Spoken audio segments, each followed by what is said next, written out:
News Talk 820 WBAP and now on FM at 93.3.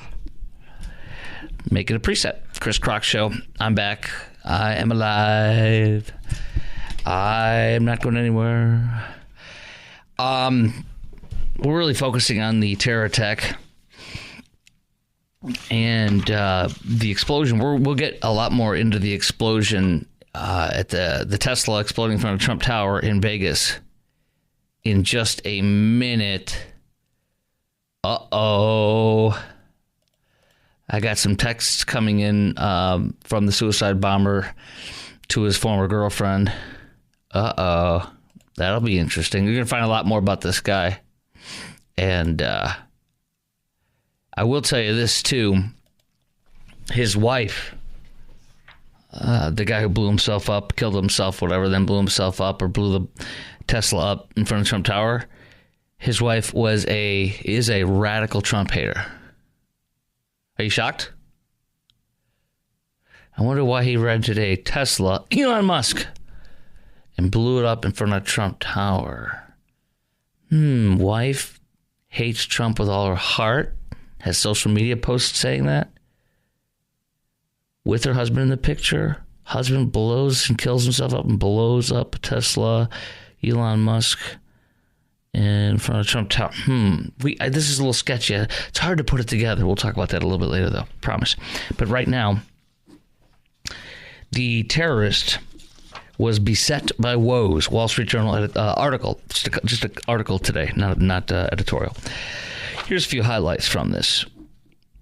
Basically, the guy, I'll just go right to it. The guy had one wife with kids. He divorced her.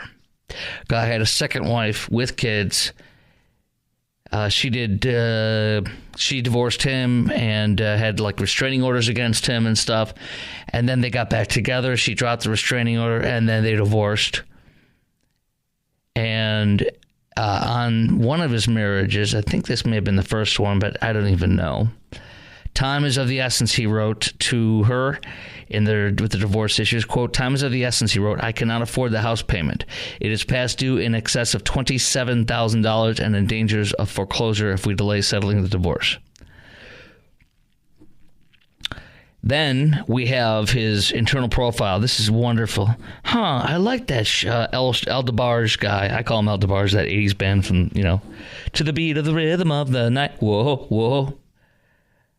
They sang another one, too, I forgot, that was well played and annoys me now. Anyways, El DeBarge. So you're like, I like that El DeBarge chap over there. He's in that cubicle by me. I want to go say hi to him. He looks like a nice Muslim fellow. Oh, let's look at his internal profile. We can get to know him before we go say hi to him. That sounds like a good idea. Let's see. Okay, Dolet and Touche, log in my employee thing. Okay, internal profile page. Senior Solutions Specialist. Oh. And then he posted about his interests. Let's see what his interests are here on this internal profile page for all of us Dolet and Touche employees. A big, huge accountancy firm. He quoted a passage in the Quran. Okay. From a section known as Al-Insan, or the man. Oh, I'm the man. I get it. Okay, let's see what it says here. It discussed how faithful Muslim will be rewarded by God. Indeed, it says. Okay, I'm reading this. I'm his colleague. Indeed, the righteous will drink from a cup whose mixture is of kafur. A spring which the servants of Allah will drink. Okay. They will make it gush forth in force. Ooh. They fulfill vows and fear a day whose evil will be widespread. Okay, I think I'm going to leave him alone so he doesn't kill me. Whoa, that guy's... Whoa, I'm going to stay away from El DeBarge. Oh, you bump into him at the vending machine. Oh, excuse me. Oh, sorry. May I buy that for you? Can I get your lunch? Can I get your breakfast? Is there anything I can do for you? Need a cup of water? Coffee? Keep your head down. Stay away from the guy. You don't want to be on his naughty list. You don't want the force gushing forth, fulfilling vows, and fear that a day whose evil will be widespread. Okay, sorry. Military service. He had military service. He was in there for, depending on which news outlet you read, either 13 years or 14 years. I love how the news organizations can't get their own story straight between each other. His military service, including a war deployment. He was in Afghanistan. He was in Afghanistan at the same time. Yes, I pronounced it the right way. Afghanistan. At the same time that the Tesla guy blowing himself up was in Afghanistan. They both went to Fort Bragg, by the way. That's a little sidebar. Anyways, the terrorist military service, including a war deployment, a college degree from Georgia State University, and an ascendance to the roles of Accenture, then Ernst & Young, another major accountancy house, and finally Deloitte and Touche. He twice was hit with military discipline action for behavior of driving under DWI twice in the Army, yet they didn't kick him out. It's remarkable. Maybe it's because Sergeant Nidal Hassan, who shot and killed many of our beautiful people in the military at Fort Hood, maybe it's because, hey, he said we don't want to offend him. The guy's a radical Islamist. Let him be. Let him go up and do a presentation like Nidal Hassan did, saying that the infidels and the Americans are evil and bad. And then everybody sits there and goes, "What the bleep? Well, he's Muslim. He's a nice guy. We're going to leave him alone. We're going to let him finish the job and kill us. And we're going to make sure we don't allow firearms on our military people on base so that he can kill you." Yelling satanic, evil, wicked, radical Islamist phrases. Now we'll go back to Allstate, who told us a few minutes ago, the Allstate CEO who told you if you would just embrace the terrorists and listen to them and understand, they wouldn't kill you. That's what you should have done during Major Nidal Hassan when he was killing you. If you were in Fort Hood, you get up and say, "Oh, hey, let me hug you." I tried it. Allstate. Can I at least get a discount now that I'm dead for my kids and my wife?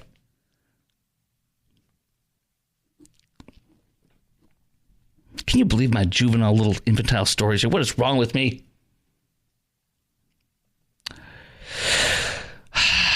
Where were we, though? How did he get radicalized? My theory here is that he made a series of bad choices over and over again. He's a fool. And he couldn't even, hold his marriages together. He foolishly kept getting married, and people would divorce him because he's got a lot of problems.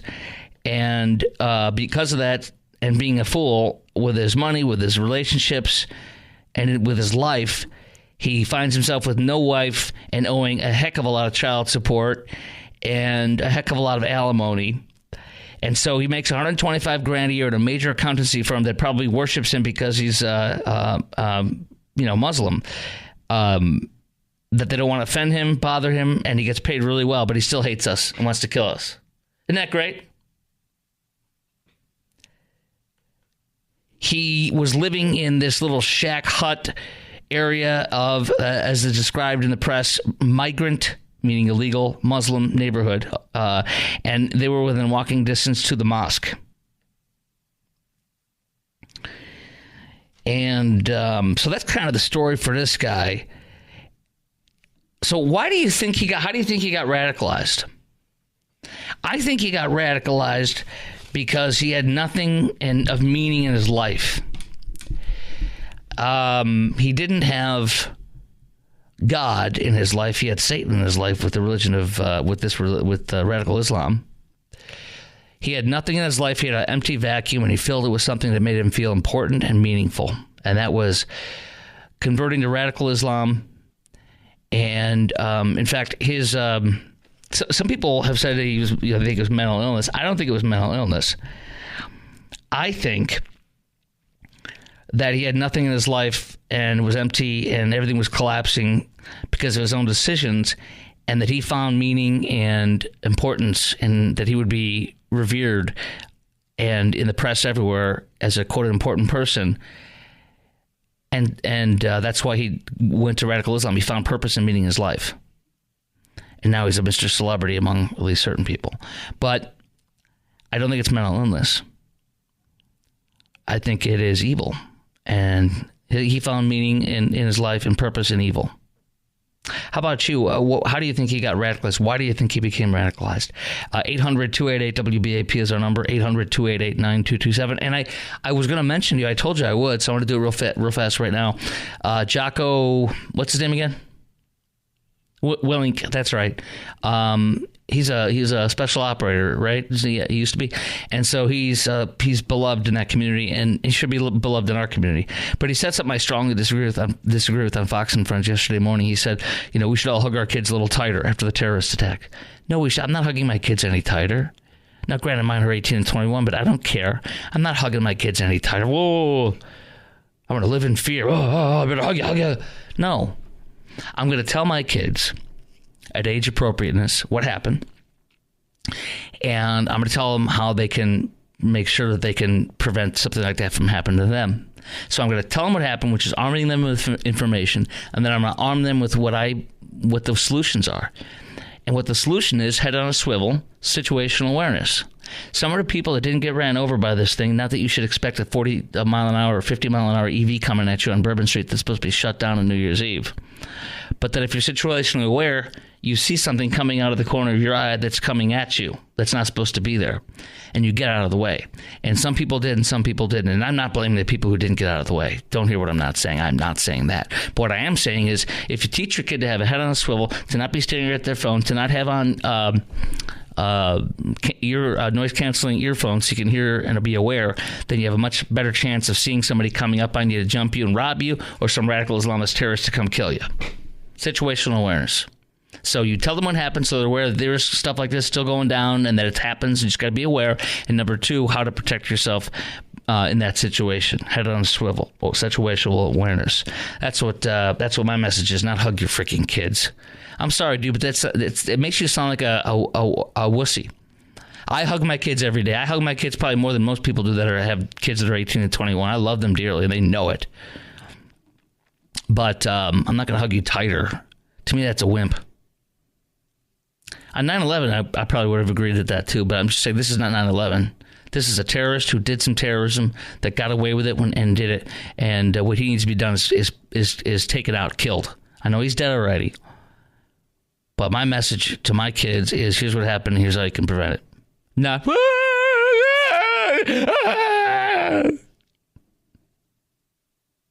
800-288-WBAP is our number, 800-288-9227. Coming up next, the New York City anti-Israeli protesters were calling for intifada revolution. A couple hours after the terrorist with his ISIS flag ran over 14 people, killing them, and hurt 35 others. We're going to talk about that coming up next with a lot of details and more things. And by the way, here's a huge bonus. You know the chief of police in New Orleans? Do you know that she actually had the tools necessary to stop this guy from killing yesterday? Yeah. Wait till you hear what happened, and wait till you hear what she told the press today and didn't even realize she was displaying how it's all her fault and how much of a fool she is. That's all coming up next. It's Chris Crock on my own darn show for once on 820, News Talk 820 WBAP, and now on FM at 93.3. Make that a preset.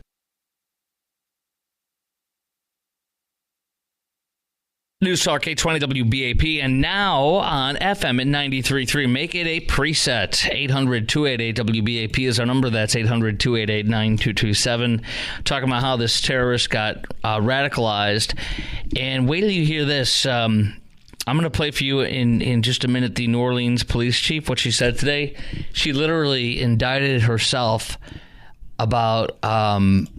you're not going to believe this. She literally indicted herself about how literally she could have stopped the terrorist attack yesterday if she just used what she already had available to her.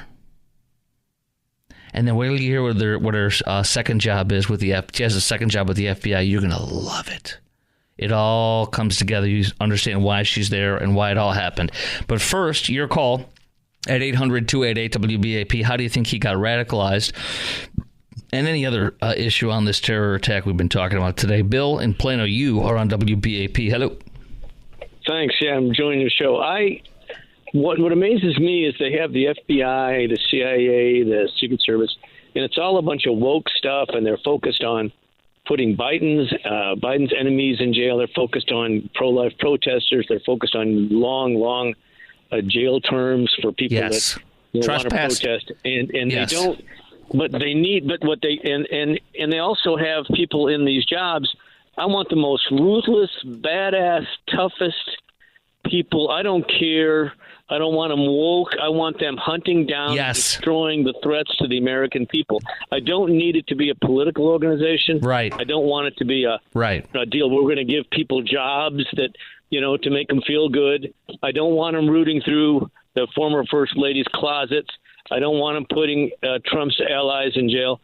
But when they do this, I always wonder how many of these people just walked across the border it's insane. And the people that are in charge right now, they have no understanding. They're not in the real world. It's just the CIA, all these people, they're political. But how you said you want them, makes no sense. You want them to go after and destroy the people that want to harm us, which I totally agree with. But I want them to go after. Hold on 1 second. Anybody else? The SEAL teams. I want them to find. I know that you've already said that. Listen. Okay. Hello. I want to hunt down and find and get out anyone who is political. I don't know why he just hung up. Oh, well, maybe he dropped. Anyways, I want to find and hunt down anyone who is political, anyone who is focused on putting Trump in jail or hating Trump. If you're a Democrat and you retweet stuff that's about Democrats and supporting Democrats and why or whatever, that's not what I'm talking about. I'm talking about people who are talking about how the radical left kind of stuff. I don't want anybody that's on the radical left or the radical right posting stuff about we're going to take Trump down, Trump sucks, he's a threat to democracy, or any of this leftist woke stuff about trans ideology or DEI. I want them hunted down ruthlessly and fired. That's what I want. I want number one what you want, which is exactly spot on, which is you hunt down and you destroy and neutralize any threat to us. Yes. With no political agenda, yes.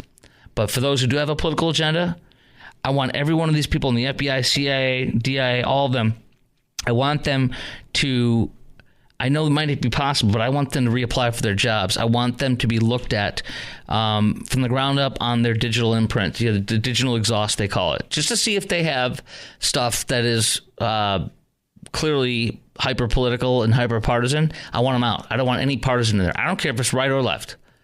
I want people, when Jason Jones comes on this show, it's been a while, we got to have him on, former head of DPS, counterintelligence, counterterrorism, and border operations for DPS. When he comes on this show, he's now a Newsmax border correspondent. When he comes on the show, and when I talk to him off the air, he is hyper non-political. He doesn't want to get in the way of the truth. He cares about protecting us. He is one of them. He's an amazing guy. And that's who I want. I want somebody who's pissed off and wants to kill the bad guys and stop the bad guys and wants justice for all of us. Because yesterday in New Orleans, blacks, whites, all sorts of people from all sorts of places were slaughtered because the enemy is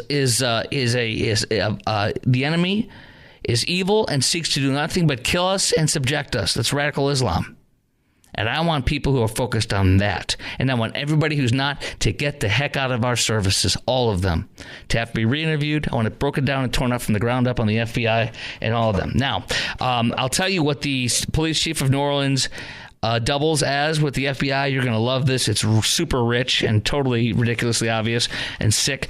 But also you'll hear what she said today that literally indicts her. She could have stopped this whole terror attack and she had all the tools she needed, but she didn't know about it until today. She admitted it, but didn't even realize that she's the reason why this happened yesterday. I'm not kidding you. That's next.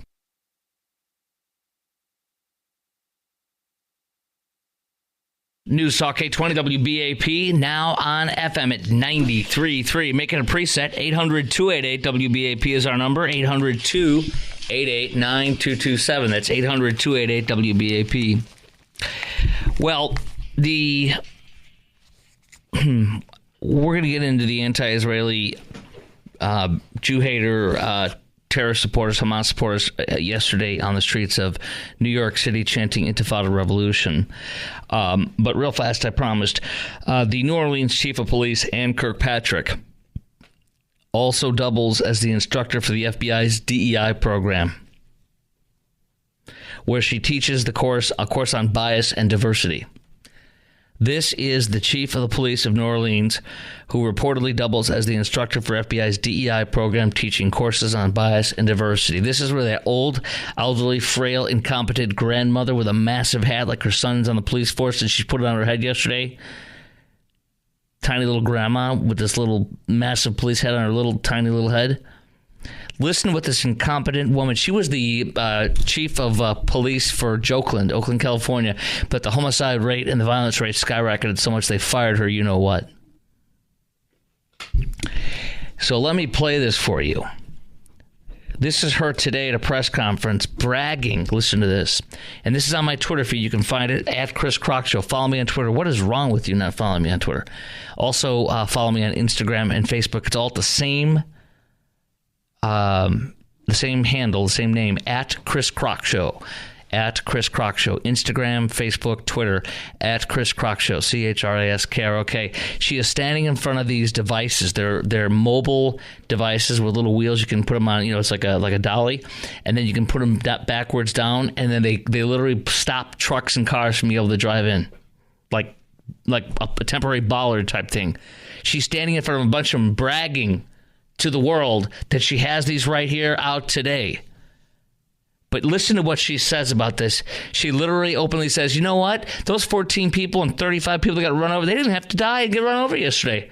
I had the tools right here. Look, I've got them. And she's like, I have put them out there. We are now safe. Listen to her, not me. And we are, though, confident, but we want our community to feel confident and know they are confidently safe.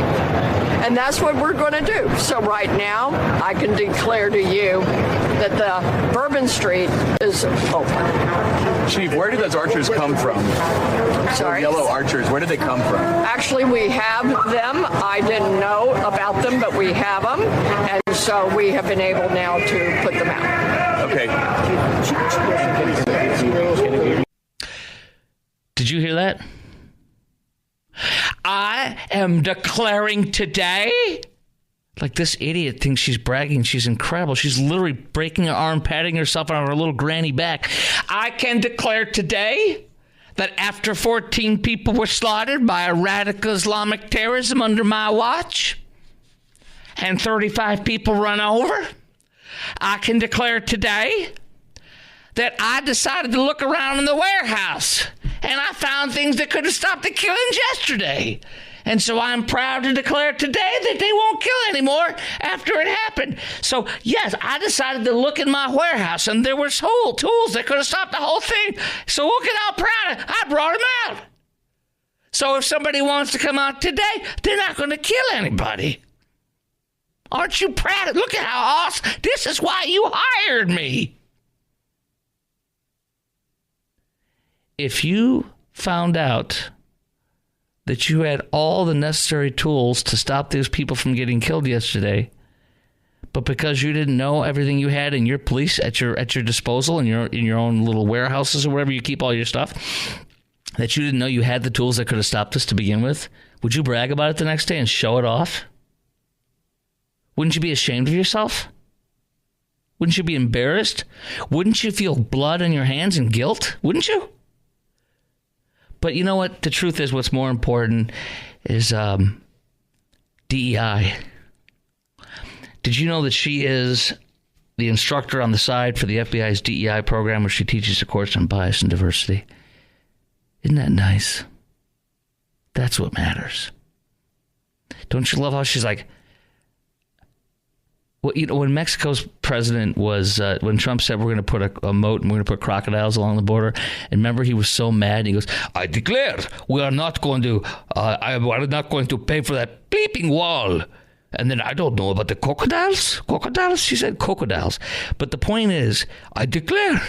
So here's this idiot today saying, I declare to the people. You declare? She's trumpeting like she's some freaking hero. The woman could have put these up yesterday and nobody would have died. All right, sorry. That's my little thing on that. Now,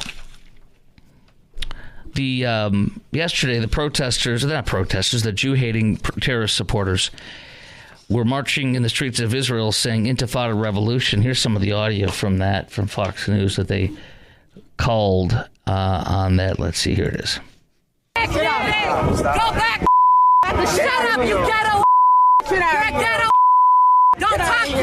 Don't talk to me. Don't talk to me. By the way, the one yelling and swearing is the Islamist with a kafaya on, yelling at people, and you'll hear her, she yells at people to go back to Europe. Come fighting.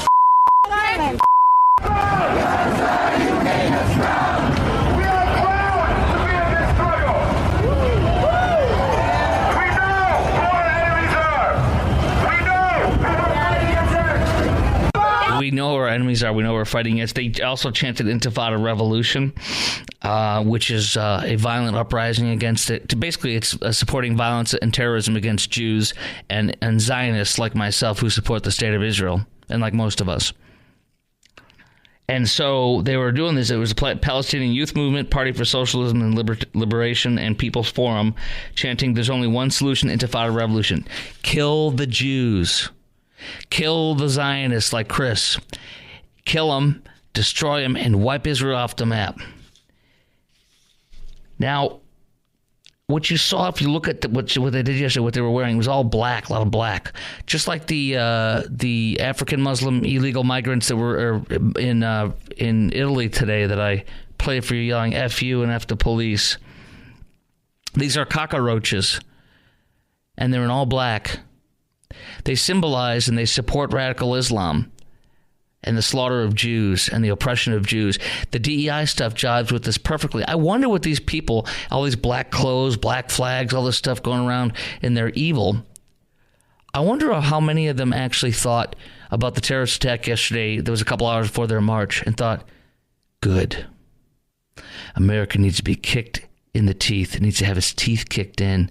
It needs to be brought to heel. It needs to be subject to obey to Islam, and it needs to be dominated, enslaved, or converted, or killed. I wonder how many of the people were very happy about the terror attack yesterday in New Orleans that were in that march yesterday. I think a lot. Were. They also said, we will be here every single generation after generation until total liberation and return. That means killing of all the Jews, killing of all the infidels. Protesters carried signs like end all aid to Israel, end Zionism, no war in Iran. 90% of the Iranian people love us, have no beef with the Jews, and want to be free. Iran will take these idiots that are marching today, and if they're wearing nail polish, if they want to drive, if they don't want to wear a burqa or I forget what the other word is, covering up everything except for their face, then they will be thrown in jail, tortured, raped, or killed, or both, or all of the above. They are cheering. Their dark black clothing matches what is in their hearts, which is darkness and evil. I also think about one of the star players in Princeton, a football player, was one of the ones killed yesterday, run over. And I thought about all these, and by the way, every one of those people cheering for this crap for the terrorists yesterday in New York, hours after the terror attack, every one of those people, I believe, if not all of them, almost all of them, totally worship DEI. They believe that whites are oppressors, which is why the Jews are oppressors, which is why the Palestinians are victims because they're people of color, they claim, even though 3/4 of them in a survey inside of their country after the October 7th terror attacks, 3/4 of them still said, 72% of them still said, we love Hamas as they're raping, killing, and torturing and kidnapping Jews. We love them. 3/4 said, you bet we still approve of them. Kill the Jews. We're going to take over Israel. We're going to wipe it off the map. Intifada revolution. So I wonder also, so I think about bringing the DEI home with all this stuff too, is this. In Princeton, there were a lot of those, the liberal leftist crazy wackos that were doing protests against Israel at Princeton. If you recall, they had these people getting arrested. They were protesting against the violations. They were sitting there. They were occupying all this kind of crap and yelling stuff against the Jews. And I guarantee those soy boys and those women. And by the way, there was a tweet I saw yesterday. I retweeted it. It had a state trooper in Georgia at one of the campuses with one of these DEI leftist anti-Jew protesters, and he was arrested. He was being carried off, and he was yelling. He was being taken away in cuffs, and he was yelling. And he dropped to the ground, so the cop couldn't take him. The state trooper, picked him up like a man picks up a baby and carried him away like a little child, because that's what these people are. They're children. But there was people like that at Princeton. A lot of them were there too. Okay, and my thing is, I wonder. I'm sure they hate the football team. I'm sure they don't like the football team. I wasn't a big fan of that stuff either when I was in college. But I'll bet you when they heard that one of their star football players at Princeton was run over yesterday by that terrorist, I wonder how many of them thought he deserved it and that America deserves this. You know? I wonder. This man's a person of color that's a terrorist. And I just wonder if they say, he was oppressed. He was like the Palestinians. He was doing an intifada revolution. I know they don't care about the football team. They probably hate it. But one of their own was slaughtered the terror attack yesterday. I wonder what they think about that. Genuinely. My questions for you in this are, what do you think the pro-Hamas protesters think about the Nola, New Orleans, the Nola terror attack? What do you think these pro-Hamas protesters in New York City and the other ones on all of our college campuses think about the Nola terror attack? And do you think they support it? Is it possible you think that they support it? And what do you think the pro-Hamas supporters and protesters at Princeton and all these other Ivy League campuses, what do you think they're saying today about this? Is it possible that many of them think we kind of deserved it? We deserve to be kicked in the teeth and subjugated? That we're the bad people? That we're the oppressors? That we're the enemy? I think so.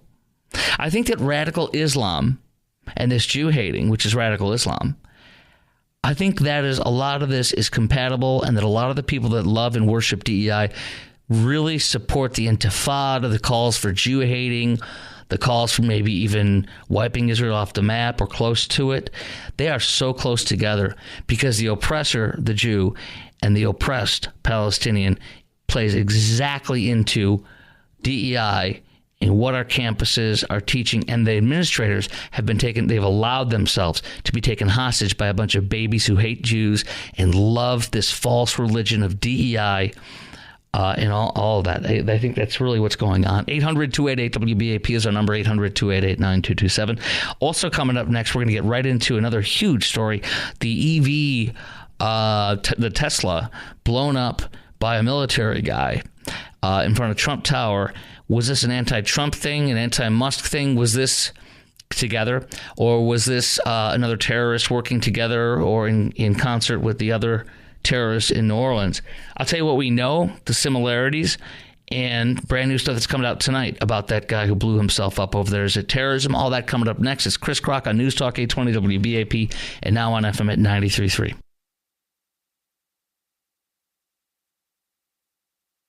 News Talk 820 WBAP, now on FM at 93.3. Make it a preset.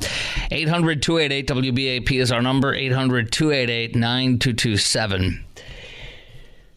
Well, we're learning a lot about the guy who blew himself up at the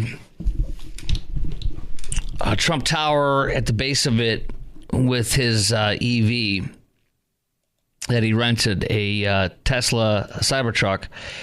And he was a fool in this regard, because the Tesla actually the Cybertruck protected Trump Tower and others. It literally blew up and out, not out, because of the nature of the Cybertruck. This guy, here's what I love too. One of his uncles says, "Oh, he's a big Trump supporter." Oh yeah, big Trump supporter. He was what you might call a super soldier. Oh, I'm so shocked. Meanwhile, his wife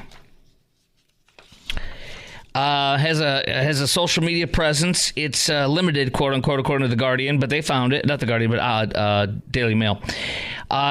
His registered Democrat, quote-unquote, wife, Sarah, was very active on Facebook in 2015, 2016, including with pictures of him. She shared a screenshot of a tweet posted by Trump in 2015, writing he needs to spend less time on Twitter posting and deleting tweets and more time focusing on maybe a GD platform of some sort. Another post shows her wearing a T-shirt that says, "Girls just want to have fundamental rights," as in, I want to kill babies. Let's kill babies. I'm excited about that. She also said she was a registered Democrat in one of her posts. She shared a sign of featuring a cartoon image of Trump that read, "Stop bigotry." She wrote, "She can't wait to slap this baby on my truck," an anti-Trump, bigotry, sign on there. But I have more details to share with you about him. And here's some new stuff that came out tonight. He texted a former girlfriend after he rented the vehicle days before the explosion. That's on my Twitter feed. You can see a picture of, I guess, the ex-girlfriend from back in the day and him. And it's been wild. He reconnected with her. He texted her. I rented a Tesla Cybertruck. It's the S word. I'm building drones in my new position. You would love it. He shows pictures of his Tesla to her. And what else here? I got the rest of the conversation. There's pictures of it. I feel like Batman or Halo. How fast is it? She asks. He says ungodly. Talks about it matches his shoes when they were little or something of that nature. But there's some other stuff, too, I have from a neighbor. I will share some of that with you coming up next. But I want to get into, if you think this Green Beret, this Vegas Green Beret bomber, sounds like somebody who was radicalized by the left or maybe ISIS. Because wait till you also hear what Tom Holman, the incoming border czar from Trump, what he says, because he thinks that this guy is ISIS. The guy who blew himself up at Trump Tower. And he also thinks that both of these guys, well, we're going to find out, took some time off and went out of the country, with which the Nola terrorists did do that. He went to Egypt before he did all this, which is what a lot of these terrorists do before they attack us. And then he thinks this guy you'll find went out of town, or went out of the country recently, and also is ISIS. We're going to get into that coming up next, and a lot more details on this guy. And I'm going to ask you some questions about it right now. Does the Vegas Green Beret sound like somebody who was radicalized by the left, or maybe ISIS? He sure does to me, at least the left. And how do you think having a big Trump-hating wife could have affected him? Could a massive Trump fan or patriot as his uncle, who probably doesn't know him as well as his wives do, could a massive Trump fan or patriot be with somebody who's a big Trump hater like that, you think? I don't know. But super soldier, patriot, loves Trump. But his wife's like, I hate Trump. I hate him. Oh, we get along so great. Really? 800-288-WBAP is our number, 800-288-9227. You'll hear all of those scintillating details and what a neighbor said in an interview today, next.